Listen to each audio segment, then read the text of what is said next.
Hello everyone, welcome to SCK tutorial. आज के इस वीडियो में आप देखेंगे IOCL that means Indian Oil Corporation Limited में जो assistant quality control officer post के लिए वैकेंसीज को रिलीज की गई है, इसके प्रीवियस ईयर पेपर के सॉल्यूशंस को बहुत ही डिटेल में हम लोग समझेंगे।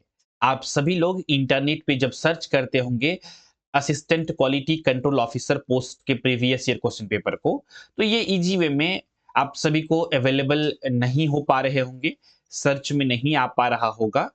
क्योंकि आईओसीएल ऑफिशियली इस पेपर को रिलीज नहीं करता है पब्लिक डोमेन में, इस वजह से थोड़ा सा दिक्कतें रहती है। हम लोगों के पास प्रीवियस ईयर क्वेश्चन पेपर इस वजह से है क्योंकि हम लोग कई वर्षों से आईओसीएल एग्जाम्स की प्रिपरेशन करा रहे हैं बच्चों को, तो मेमोरी बेस्ड क्वेश्चंस हम लोगों के पास है। तो वो हमने सोचा कि आप सभी को अभी चूंकि वैकेंसी आई हुई है तो previous year question paper solutions करा देता हूं, ताकि आप सभी को एक आइडिया लग सके कि किस तरह के क्वेश्चन एग्जामिनेशंस में पूछे जाते हैं, एग्जामिनेशंस में क्वेश्चंस का क्या लेवल रहता है। और देखिए, किसी भी कॉम्पिटिटिव एग्जामिनेशंस का प्रिपरेशन करने के लिए आपको प्रीवियस ईयर क्वेश्चन पेपर और सिलेबस तो रहना ही चाहिए, क्योंकि ये आपको क्लियर डायरेक्शन देता है प्रिपरेशन का। प्रीवियस ईयर क्वेश्चन पेपर आपको बताता है कि क्या पढ़ना है क्या नहीं पढ़ना है, दोनों चीजें।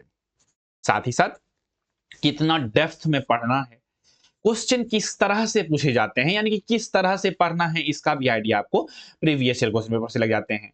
इस वजह से previous year question paper important हो जाते हैं। तो हमने सोचा कि आप सभी के साथ शेयर कर लेता हूं, क्योंकि अभी वैकेंसी आई हुई है तो बच्चे लोग फॉर्म भी अप्लाई करेंगे। और आप सभी की जानकारी के लिए मैं बताना चाहूंगा कि अगर आप लोग एजुकेशनल क्वालिफिकेशंस को फुलफिल करते हैं तो डेफिनेटली आप लोग इसके फॉर्म को अप्लाई करना नहीं भूलिएगा, क्योंकि ये बहुत अच्छा अपॉर्चुनिटी है। और बहुत सारे बच्चे बेसिकली फॉर्म को अप्लाई नहीं करते हैं जानकारी के अभाव के कारण, जिसकी वजह से इस पोस्ट के लिए कंपटीशन थोड़ा सा कम रहता है।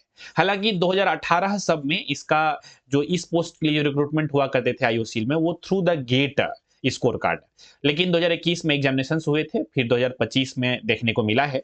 तो चलिए, कोई बात नहीं है, हम लोग चीजों को एक एक करके अब समझते हैं। दोस्तों, आज के इस एपिसोड को डिटेल में शुरू करने से पहले आप सभी के जानकारी के लिए मैं बताना चाहूंगा, अगर आप लोग IOCL assistant quality control post के लिए प्रिपरेशन करना चाहते हैं तो हमारे एससीके ट्यूटोरियल ऐप पर न्यू बैच को स्टार्ट कर दी गई है। तो आप लोग जो है कंप्लीट प्रिपरेशन कर सकते हैं हमारे साथ जुड़ करके एससीके ट्यूटोरियल ऐप पर। सिंपल में गूगल प्ले स्टोर से एससीके ट्यूटोरियल ऐप को अपने फोन में डाउनलोड कर सकते हैं। ऐप में लॉगिन करके बैच में ज्वाइन हो सकते हैं, बैच को परचेज करके। अधिक जानकारी के लिए आप लोग हमारे एडमिशन हेल्पलाइन नंबर पे कॉल करके जानकारी ले सकते हैं, जो कि स्क्रीन के ऊपर आ भी रहा होगा। अब आते हैं हम लोग टॉपिक पे, यहाँ पर चीजों को एक एक करके हम लोग समझेंगे यहाँ पर। तो सबसे पहला नंबर क्वेश्चन से ही शुरुआत करते हैं। बेसिकली केमिस्ट्री जो है स्पेसिफिक टॉपिक है चूंकि, और इससे जो है लगभग में, चूंकि एमएससी लेवल का ये वैकेंसी जो है, तो हर एक पोस्ट हर एक टॉपिक से क्वेश्चंस देखने को मिल ही जाता है। जैसे चूंकि हमने एनालिसिस कर लिया है प्रीवियस ईयर क्वेश्चन पेपर को अच्छे से, तो आप सभी की जानकारी के लिए मैं पहले एक बार बता देता हूं कि कौन कौन से टॉपिक से क्वेश्चंस ज्यादातर पूछे जाते हैं। ऐसे तो जब मैं सिलेबस और एग्जाम पैटर्न को एक्सप्लेन कर रहा था यूट्यूब वाले वीडियोस में ही, जो कि आप लोग देखेंगे हमारा वीडियो सिलेबस वाला, उसमें हमने बताया है कि सबसे ज्यादा जो इंपॉर्टेंट टॉपिक है वो आपका एनालिटिकल केमिस्ट्री है और दूसरा आपका इंडस्ट्रियल केमिस्ट्री है। ये दोनों टॉपिक जो है अच्छे से आपको करना है इस एग्जामिनेशन में अगर सफलता चाहिए तो। ठीक है, नॉन टेक्निकल तो आप थोड़ा सा एफर्ट लगाएंगे, अगर बेसिक से है तो बेसिकली वो कवर हो जाएगा। लेकिन ये जो आपका टेक्निकल पार्ट है या साइंस वाला जो पार्ट है, इसमें आपको थोड़ा सा ये दो टॉपिक को ज्यादा वैल्यू देना है। लेकिन इसके बावजूद भी मिसलेनियस टॉपिक भी कुछ कुछ होते हैं जो कि आपको एग्जामिनेशंस में देखने को मिलता है। तो एक बार मैं जस्ट बता देता हूं कि pH and acid based chemistry से क्वेश्चंस आते हैं, यानी कि बेसिक केमिस्ट्री से भी क्वेश्चंस देखने को मिलता है इस एग्जामिनेशंस में। क्रोमेटोग्राफी टेक्निक, ये हमने सिलेबस में भी बताया है। केमिकल कैनेटिक्स भी से क्वेश्चंस रहता है। Colligative properties, petroleum and fuel chemistry, electrochemistry, water treatment, inorganic chemistry, spectroscopy, thermodynamics and phase equilibria, polymer chemistry, analytical chemistry और इंडस्ट्रियल केमिस्ट्री। ये सभी टॉपिक से क्वेश्चंस हैं आज के इस सेशन में। हम लोग एक एक करके सभी को देखेंगे और मैं एक्सप्लेन करते हुए बताते भी चलूंगा कि ये क्वेश्चन किस टॉपिक से रिलेटेड है। इससे आपको एग्जाम ओरिएंटेड फील आएगा कि हाँ, मुझे इस तरह से इसका प्रिपरेशन करनी है। ठीक है, तो चलिए यहां पर देखते हैं। पहला नंबर क्वेश्चन ही है, what is the pH of 0.01 MHCl solutions. तो क्या है इसका पीएच अगर निकालने के लिए बोला जाएगा तो यहां पर हम लोग अगर पीएच इस क्वेश्चन का निकालेंगे तो पीएच इज इक्वल टू क्या होगा, माइनस लॉग और hydrogen ion H plus is equal to minus log और वैल्यू यहां पर हम लोगों को गिवन है कितना है 0.01। और जब इसको आप सॉल्व करेंगे माइनस लॉग 0.01 तो इसका वैल्यू आएगा कितना, 2 आएगा। तो 2 जब आएगा इसीलिए ऑप्शन नंबर बी जो होगा इसका करेक्ट आंसर हो जाएगा। बस यही पूछा गया है इस क्वेश्चन में। ठीक है, तो ये जस्ट एक बेसिक था। आगे बढ़ते हैं, अगला क्वेश्चन है, which type of chromatography is used for separating non volatile organic compounds. तो यहां पर ऑप्शन नंबर ए है gas chromatography, thin layer chromatography और हाई परफॉर्मेंस लिक्विड क्रोमेटोग्राफी और पेपर क्रोमेटोग्राफी। तो इसका जो राइट आंसर होगा वो होगा हाई परफॉर्मेंस लिक्विड क्रोमेटोग्राफी, यानी कि ऑप्शन नंबर सी जो होगा इसका करेक्ट आंसर होगा। ठीक है, क्यों होगा, इसका यूज किया जाता है फॉर नॉन वोलेटाइल कंपाउंड के लिए। ठीक है, सेपरेट करने के लिए जो नॉन वोलेटाइल कंपाउंड होता है उसको सेपरेट करने के लिए ये वाला परफॉर्मेंस जो ये है हाई परफॉर्मेंस लिक्विड क्रोमेटोग्राफी जो होता है। ठीक है, इसीलिए ऑप्शन नंबर सी जो होगा इज द करेक्ट आंसर होगा। इसी के साथ नेक्स्ट क्वेश्चन देखते हैं। ये बेसिक सा क्वेश्चन है आपका, what is the unit of rate constant for first order reaction. अब बहुत सारे बच्चे ये भी सोच लेते हैं कि एमएससी लेवल पे ये वैकेंसीज है तो कभी कभी पूरा एमएससी के केमिस्ट्री से ही पूरा रहेगा। ऐसा नहीं है, कुछ बेसिक क्वेश्चंस भी आपको देखने को मिल जाता है, क्योंकि एग्जामिनर जानते हैं कि अगर आपको आपसे खाली हाई लेवल के पूछेंगे तो एग्जामिनर ये भी जानते हैं कि आप बेसिक लेवल भी भूल जाते हैं, मतलब कि कोई भी कैंडिडेट भूलता है ना। तो कुछ कुछ क्वेश्चन बेसिक लेवल के भी डालते हैं वो अपना एग्जामिनेशंस वाले क्वेश्चंस में। खैर आते हैं टॉपिक पे। तो इस क्वेश्चन का क्या होगा answer, what is the unit of rate constant for a first order reaction. तो इसका जो राइट आंसर होगा फर्स्ट ऑर्डर ऑफ रिएक्शंस के लिए बेसिकली के इज इक्वल टू क्या होता है, 1/टाइम होता है ना, 1/टाइम होता है। जब हम लोग बात करते हैं रेट कांस्टेंट का तो फर्स्ट ऑर्डर रिएक्शंस के लिए इसको हमने डिटेल में पढ़ाया है आपको क्लास में। ठीक है, बहुत अच्छे से क्रोमेटोग्राफी टेक्निक्स में हमने इसके बारे में डिस्कशन किया है।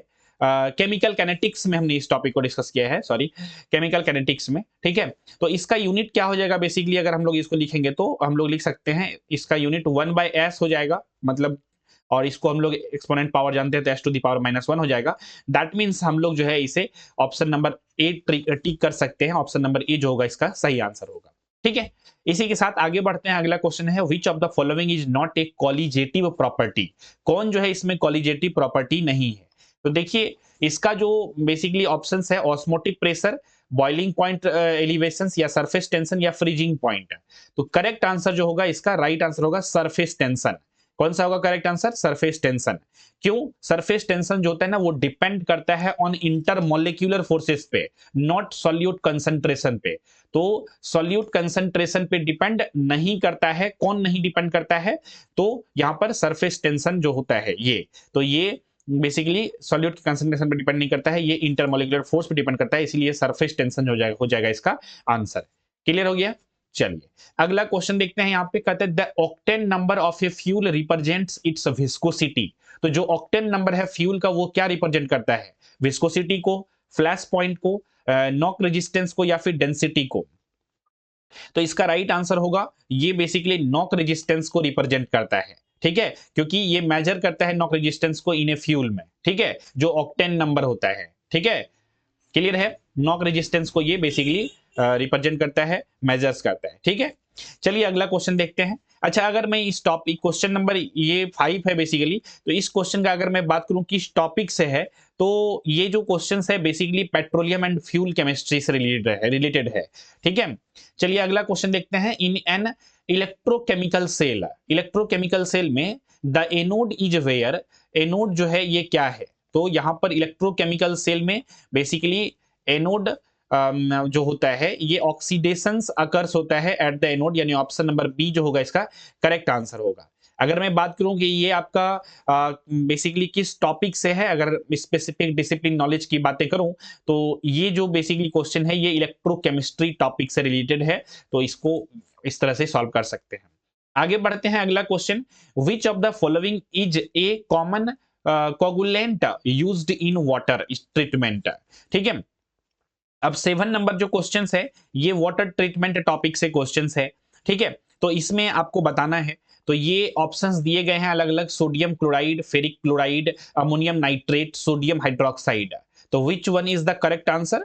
इसका राइट आंसर होगा option number B, ferric chloride. क्या होगा? फेरिक क्लोराइड, क्योंकि फेरिक क्लोराइड का जो होता है यूज किया जाता है coagulations of for used for coagulations in water treatment में फेरिक क्लोराइड का यूज किया जाता है। ठीक है, चलिए अगला क्वेश्चन है, बहुत ही बेसिक सा ये क्वेश्चन है कि what is the chemical formula of plaster of Paris. तो ये तो आप सभी को पता होगा, मुझे ऐसा पूरा पूरा उम्मीद है, यकीन है आप सभी से, लेकिन अगर नहीं भी पता है तो कोई बहुत बड़ी बातें नहीं है, क्योंकि इसका फॉर्मूला जो होता है वो CaSO4 हाफ H2O होता है प्लास्टर ऑफ पेरिस का, और ये क्लास 10th या 9th में आपने पढ़ा होगा केमिस्ट्री में। आगे बढ़ते हैं अगला क्वेश्चन की ओर। यहां पर कहते हैं the process of catalytic cracking is used in petroleum refining to produce. अब देखिए ये क्वेश्चंस का अगर मैं बात करूं, ये जो प्रोसेस है 9 नंबर क्वेश्चंस की अगर मैं बातें करूं तो ये पेट्रोलियम एंड फ्यूल केमिस्ट्री के टॉपिक से ही क्वेश्चंस है। और प्रोसेस जो होता है catalytic cracking is used in petroleum refining process to produce. तो इसका राइट आंसर क्या होगा? बेसिकली इसका जो राइट आंसर होगा ये होगा option number B, gasoline. Basically ये क्या होता है गैसोलाइन? क्योंकि ये क्या करता है, ब्रेक करता है हैवी हाइड्रोकार्बन्स को गैसोलाइन में। It breaks heavy hydrocarbons to form gasoline. ठीक है, गैसोलाइन को बनाने के लिए हैवी हाइड्रोकार्बन्स को ब्रेक करता है। क्लियर है? गया हो गया। चलिए अगला क्वेश्चन है, which of the following gases is used in gas chromatography as a carrier gas. ठीक है, ऑप्शंस वगैरह यहां पर दिए गए हैं। ठीक है, तो बेसिकली यहां पर कहता है कि कौन सा गैसेस का जो होता है ना कॉमनली यूज किया जाता है क्रोमेटोग्राफी में एज ए कैरियर गैस, या कॉमनली यूज कैरियर गैस मतलब कॉमनली यूज कौन सा गैस का किया जाता है? इसका सही उत्तर होगा नाइट्रोजन गैस का, जो कॉमनली यूज किया जाता है क्रोमेटोग्राफी टेक्निक में। ऑप्शन नंबर बी जो होगा इसका करेक्ट आंसर होगा। ठीक है, अगर मैं इस क्वेश्चंस के टॉपिक के बारे में बातें करूं, हालांकि टॉपिक तो आप लोग समझ जाते होंगे क्वेश्चंस को पढ़ने के साथ साथ ही, लेकिन फिर भी मैं अगर टॉपिक के बारे में बातें करूं तो ये क्रोमेटोग्राफी टेक्निक से बेसिकली रिलेटेड है ये क्वेश्चन। अगला क्वेश्चन देखते हैं, कहता है the Beer Lambert law relates absorbance to. अब यहां पर बेसिकली पूछ रहा है इस लॉ के बारे में, तो ये जो होगा बेसिकली अगर मैं इसको समझाऊं तो इसका ऑप्शन नंबर ए सही होगा, कंसंट्रेशन एंड पाथ लेंथ को।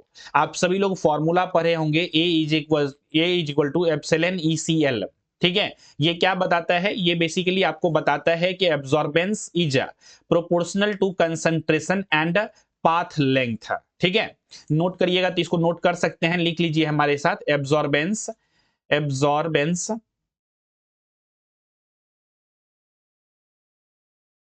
absorbance is proportional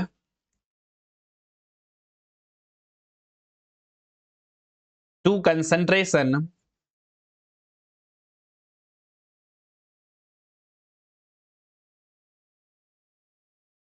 and path length।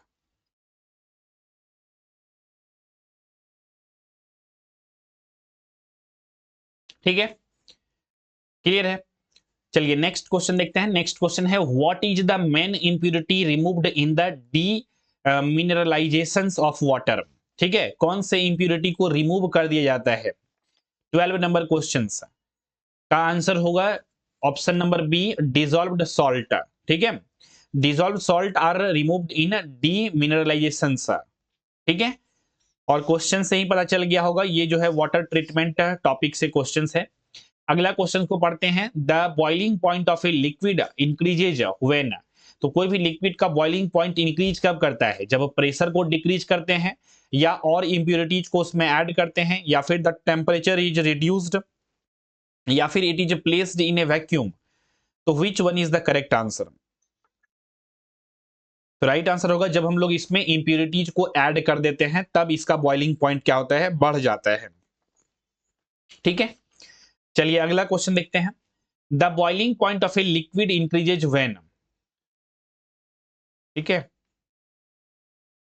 The boiling point of liquid increases when, same question आ गया है 2 टाइम्स। नेक्स्ट देखते हैं, what type of reaction is involved in the polymerization of ethene to polythene, किस type का जो है polymerisation जो होता है ये इन्वॉल्व होता है एथीन टू पॉलीथीन में, ठीक है, टू पॉलीइथिलीन में।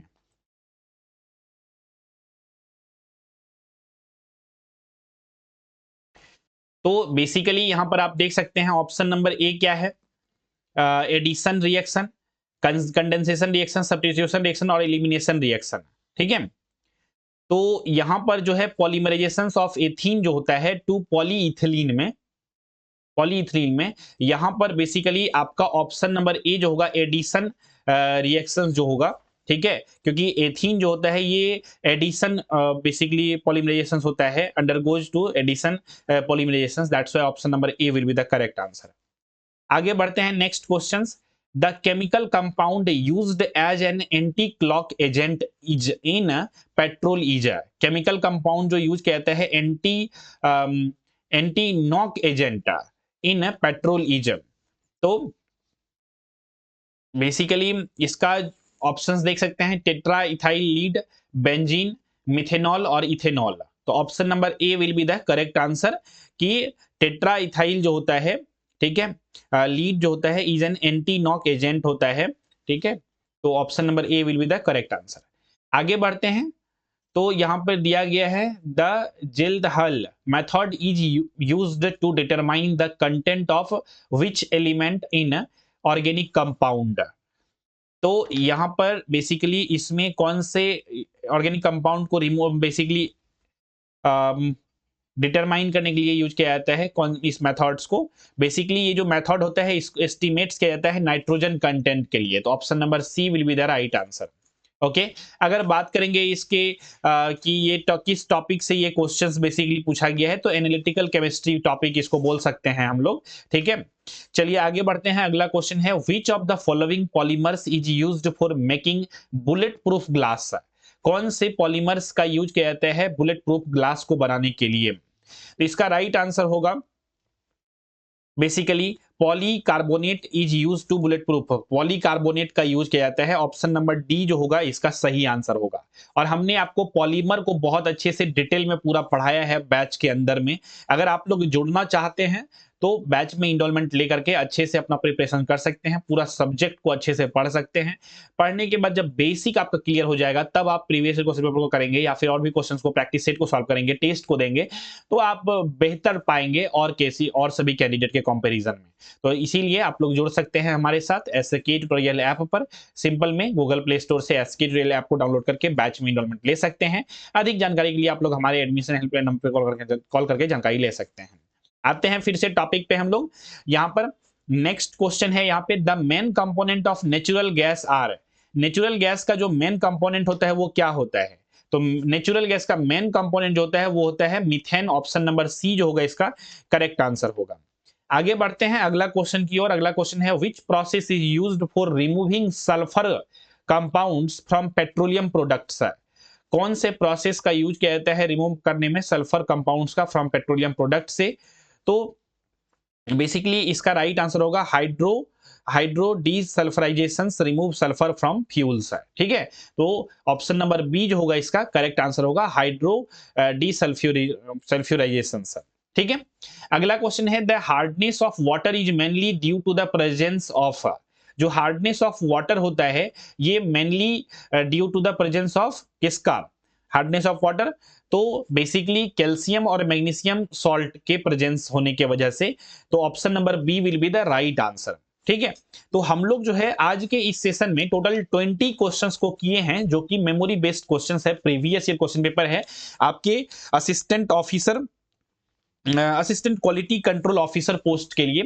तो आई होप दोस्तों ये जो है सेशन आपके लिए हेल्पफुल रहा होगा, कुछ एक आइडिया लग पाया होगा कि केमिस्ट्री के क्वेश्चंस का लेवल किस प्रकार का रहता है और आपको प्रिपरेशन किस तरह से करनी है। ये तो एक जस्ट आपको एक झलक है क्वेश्चंस का, प्रीवियस ईयर क्वेश्चन पेपर का, और भी क्वेश्चंस हैं क्योंकि आप सभी को पता है कि 2021 में जो एग्जामिनेशन हुए थे वो 100 मार्क्स के एग्जामिनेशन हुए थे, तो टेक्निकल और नॉन टेक्निकल मतलब केमिस्ट्री नॉलेज स्पेसिफिक भी क्वेश्चन पूछे गए थे, और जो नॉन टेक्निकल वाला पार्ट होता है वो भी क्वेश्चन पूछे गए थे। तो और भी क्वेश्चंस हैं, उसको भी हम लोग करेंगे आने वाले दिनों में।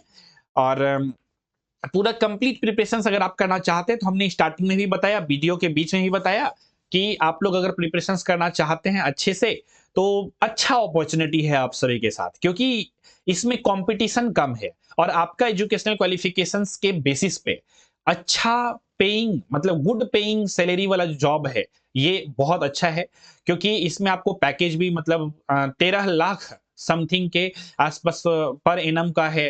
पर मंथ का अगर बात करें तो 1,10,000 11,000 के आसपास सैलरी आपका रहता है। ठीक है, तो नो डाउट सैलरी स्ट्रक्चर भी बहुत अच्छा है, मतलब बहुत बेस्ट हो सकता है अगर सिलेक्शन हो जाता है तो कैंडिडेट का। तो थोड़ा सा इफर्ट लगाएंगे आप लोग तो सिलेक्शन हो भी सकता है, क्योंकि कॉम्पिटिशन इसमें जनरली आमतौर पे कम रहता है, क्योंकि इसमें एक्सपीरियंस भी मांग दी गई है 2 इयर्स का। तो इस तरह के कैंडिडेट एमएससी किए हुए कैंडिडेट और एक्सपीरियंस होल्डर 2 इयर्स का थोड़ा सा कंपटीशन कम रहता है as comparison to general vacancies का अगर बात करें तो। ठीक है, तो ये मौका को आप लोग हाथ से नहीं जाने दीजिए, थोड़ा सा सीरियस होकर के हल्का सा एफर्ट लगा करके अगर तैयारी करेंगे तो सिलेक्शन हो जाते हैं। ठीक है, तो आई होप सभी चीजों को आप लोग समझ गए होंगे, किसी भी प्रकार का डाउट क्वेश्चन कंफ्यूजन नहीं रहा होगा। अगर डाउट क्वेश्चन कंफ्यूजन है तो आप लोग जो है इस वीडियो के चैट सेक्शंस में कमेंट सेक्शन में लेकर के भेज सकते हैं। और जाते जाते मैं फिर से एक बार बोलना चाहूंगा कि अगर आप लोग प्रिपरेशन करना चाहते हैं अच्छे से सिस्टमेटिक वे में, ठीक है, सभी कुछ को, क्योंकि अप्रैल में एग्जामिनेशन इसका होने वाला है तो समय कम है, तो कम समय में क्वालिटी कंटेंट को लेकर के समझ करके चीजों को एग्जाम ओरिएंटेड प्रिपरेशन करना चाहते हैं तो आप लोग जो है हमारे साथ बैच में भी जुड़ सकते हैं। बैच में जुड़ने का प्रोसेस हमने बता ही दिया है। सिंपल में गूगल प्ले स्टोर से एसके ट्यूटोरियल ऐप को आपको अपने फोन में इंस्टॉल करना है। ऐप में लॉगिन करके आप लोग बैच में जुड़ सकते हैं पेमेंट प्रोसेस को फुलफिल करके। इसके बाद आप लोग सारे क्लासेस को देख सकते हैं। 1 मंथ में सिलेबस पूरा कंप्लीट कर दिए जाएंगे, क्योंकि हम लोग जो है नॉन टेक्निकल वाला जो पार्ट है और इंडस्ट्रियल केमिस्ट्री वाला जो पार्ट है इसके रिकॉर्डेड लेक्चर डालने वाले हैं। एनालिटिकल जो केमिस्ट्री है उसका हम लोग लाइव क्लासेस लेंगे, जो कि शुरू हो चुकी है। तो इस वजह से अपना प्रिपरेशन की शुरुआत फटाफट से करिए और अच्छे से अपना बेसिकली सिलेक्शन के चांसेस को बढ़ा सकते हैं। किसी भी प्रकार का डाउट क्वेश्चन कंफ्यूजन हो तो आप लोग हमारे एडमिशन हेल्पलाइन नंबर पे कॉल करके जानकारी ले सकते हैं। आई होप आप सभी चीजों को समझ गए होंगे, किसी भी प्रकार का डाउट क्वेश्चन कंफ्यूजन नहीं रहा होगा। तो इसी विचार के साथ रखते हैं आज के इस एपिसोड में बस इतना ही। मिलेंगे बहुत जल्द ही आप सभी से अगले एपिसोड में, तब तक के लिए नमस्कार, जय हिंद, वंदे मातरम।